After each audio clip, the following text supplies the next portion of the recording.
Salam alaikum mes frères et sœurs, j'espère que vous allez bien. Je voudrais faire cette petite vidéo pour faire un petit rappel à notre frère Brigade Anti-Dajjal. Il a fait une vidéo cette nuit. Donc frère, tu parlais de... Je vais en venir droit au but. C'est pas méchant frère. Le rappel il est profitable aux croyants, d'accord? Donc tu as fait une petite erreur. Moi je vais pas rentrer dans la lignée, tout ça d'Aïssa alayhi salam. Je vous laisse conjecturer sur ça. Mais par rapport à son comportement, tu as dit qu'il était quelqu'un de violent, alors que le noble Coran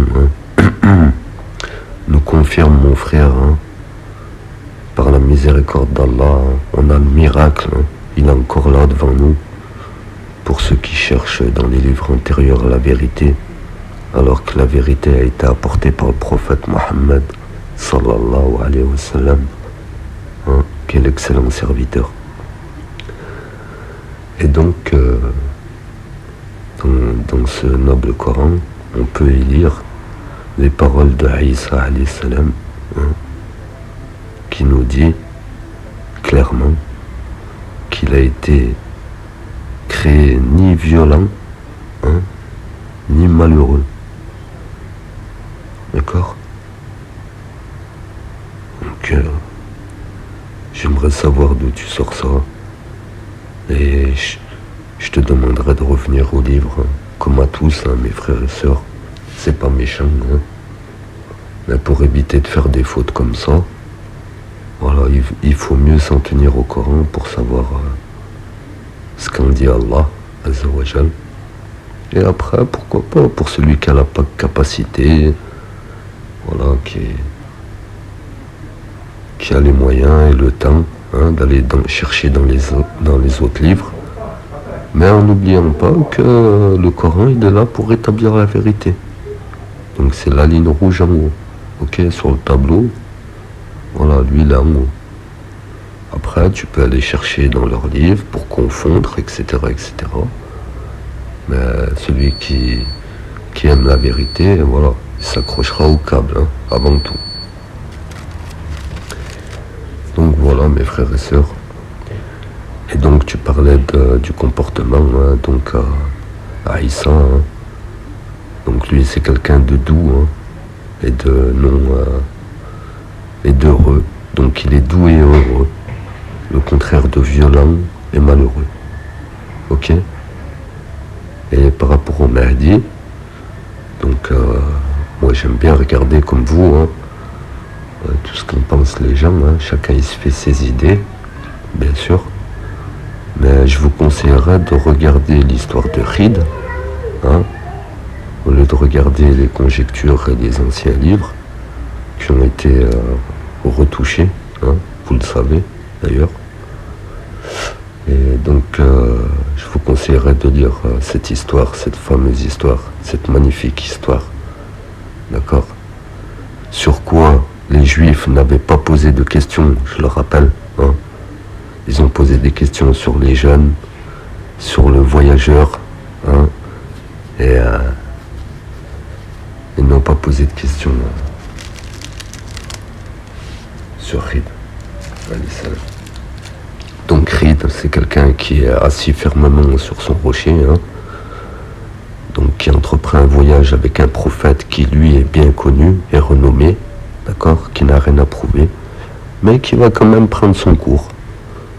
Ok, donc Moussa alayhi salam il avait son caractère, d'accord, et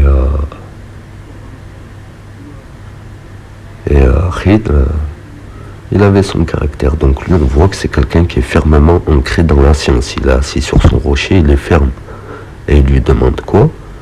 S'il veut le suivre, de ne pas lui poser de questions. Donc c'est pas quelqu'un que tu vas... Bon, pour moi c'est clair et limpide. C'est pas quelqu'un que tu vas interroger comme n'importe qui, d'accord? Lui quand il va parler, c'est par science. Donc dans le Coran, on n'a pas le détails en fait de comment ça lui arrive, ok, mais on sait que c'est par... il n'a rien fait de lui-même, ok, comme le prophète sallallahu alayhi wa sallam. Voilà. Pour ceux qui réfléchissent et ceux qui raisonnent. Hein. Voilà. Moi, je vous invite tous à relire ce surat la caverne, hein, et pas juste les 10 premiers versets, ni les 10 derniers, d'accord? Je pense que ça pourra vous aider pour la fin. Et donc Aïssa, bien sûr, il a été, pour en revenir au sujet, hein, donc il est doux et heureux, ok? Et le Mahdi, il est ferme et décidé, d'accord? Donc ça nous donne quoi? Comme Moussa alayhi salam, quand il a été voir Pharaon, hein, j'ai oublié de le préciser, heureusement mon frère il me l'a rappelé. Donc Moussa alayhi salam, quand il a été voir Pharaon, donc Moussa alayhi salam, il était tout blanc, c'est normal. Il faut se mettre à la place, d'accord?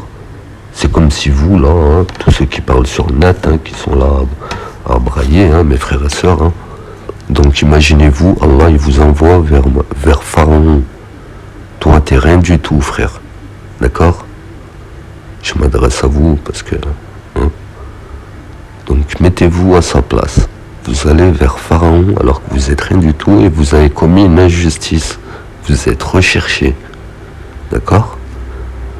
Et Allah Azza wa Jal, il te demande d'aller voir le plus grand tyran avec un bout de bâton. D'accord? Il te dit, tiens, ton arme, c'est un bout de bâton. Donc il faut avoir la foi ferme, mes frères et sœurs, d'accord? Donc le bâton, comme je vous ai expliqué, hein, parce qu'en face, il avait un sceptre, lui, et il avait de la technologie, Pharaon. Il était superbe, comme il dit Allah, d'accord? Donc il a envoyé Moussa, tranquille, petit bédouin, il revient du désert avec son petit bâton, son frérot, tu vois? Moussa, il avait son pote Aman, hein. Pharaon, il avait son pote Aman et Moussa, il est venu avec son frère, d'accord, pour l'épauler. Et son bâton, ok? Parce que l'autre, il avait son sceptre, comme je vous ai dit. Car Allah Azza wa Jal, comme il dit l'imam de la Palestine, hein, sa main, elle est ressortie, elle n'est pas ressortie blanche, elle est ressortie transparente. D'accord? Comme quand tu fais une radio. Sauf que en vrai, comme je vous ai expliqué, le Dajjal, Pharaon, tout ça, eux, ils auront un pouvoir. Pharaon, il avait un pouvoir, c'était de la science, d'accord? Malgré que les gens ils croient que la science, elle est arrivée aujourd'hui, lui, il avait déjà tout ça. Et donc, quand Moussa, il a mis sa main sous son aile, elle est sortie transparente, lui, il l'a collé. Comme le bâton, quand il a bouffé les 2 serpents. Les 2 serpents, si vous avez regardé ma vidéo d'avant, vous comprendrez c'est quoi. Hein. Donc ce qui arrive, c'est énorme, les frères et sœurs. Et pour Aïssa, alayhi salam, ça sera pareil. Aïssa, il faisait quoi? Si vous vous rappelez bien. Donc le Mahdi, les gens y croient, ils vont aller, si on suit le Coran, hein, bien sûr. Hein. Pour ceux qui veulent suivre les conjectures, bon, voilà, vous êtes, ça peut partir dans tous les sens, hein. Du grain de beauté, à la chevelure de feu, bref, laisse tomber. Donc quand on s'en tient au Coran, au noble Coran, voilà, tu vois qu'Aïssa, lui, il guérissait l'aveugle, tu vois, il avait par la grâce d'Allah, il faisait des choses extraordinaires, il redonnait la vie aux morts, hein. Donc imaginez-vous ce que vous allez voir bientôt. Quand vous regardez ce qu'il est capable de faire Aïssa, hein, eh ben, vous pouvez un peu vous imaginer à quoi on va être confronté. C'est là où je veux vous... C'est comme Moussa, l'histoire, elle se répète en fait, mes frères et sœurs, d'accord? Voilà. Et pour le Mahdi, ben, moi je pense que c'est pareil, hein, il faut pas trop vous concentrer sur l'apparence, hein. Bon, il y a peut-être du vrai, du faux, tu comprends? Le diable, il est peut-être passé par là entre temps, hein. Donc il y a sûrement du vrai, mais il y a peut-être du faux aussi, il faut se méfier. Et le noble Coran, il est là pour affermir les vrais. Voilà mes frères et sœurs, Donc le rappel est profitable aux croyants. Hein. Nous on est là, on se rappelle, hein, mes frères et sœurs. Donc même Allah il dit au prophète, hein, sallallahu alayhi wa sallam, hein, quand tu lis ça, tu as compris que toi tu peux rien faire pour les gens. D'accord? Il lui a dit à lui-même, alayhi salam, salatu salam, tu peux rien faire pour eux. D'accord? C'est moi qui guide.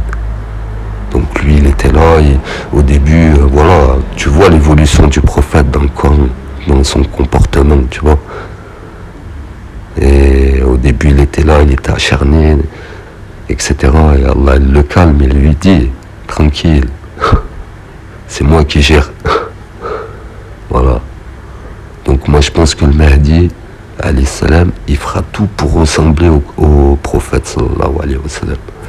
Et Isa alayhi salam, il aura des attributs que le magicien en face il aura, parce qu'il n'a aucun pouvoir. Pour ceux qui disent Dajjal il a un pouvoir, Shaitan il a le pouvoir, astaghfirullah. Ça c'est de la, je sais pas comment on dit, j'ai pas le mot en français, mais c'est une aberration, t'as vu. Ils n'ont aucun pouvoir. C'est des hommes comme vous, et c'est des scientifiques, comme je vous ai expliqué. Pharaon, c'était un scientifique, même si c'était pas lui directement, c'était son pote Aman. Et voilà, deux, ils faisaient du sale. Hein. Voilà, ils auraient pu faire le bien, hein, c'est comme à chaque époque. Hein. Même eux, ils auraient pu faire le bien, mais ils veulent pas. Donc, c'est pas grave. Voilà, hein. Chacun il a sa destinée, mes frères et sœurs. Donc vous, faut pas perdre votre temps, vous savez qu'ils vont agir, vous savez ce qu'ils vont faire. Moi je vous ai fait une petite description. Hein. Le Mahdi, les gens, quand tu vois le comportement qu'il a, Khidr, alayhi salam, les gens ils le verront comme un méchant. Il arrive, il casse le bateau parce que c'est interdit de voyager. Mais lui, il sait pourquoi.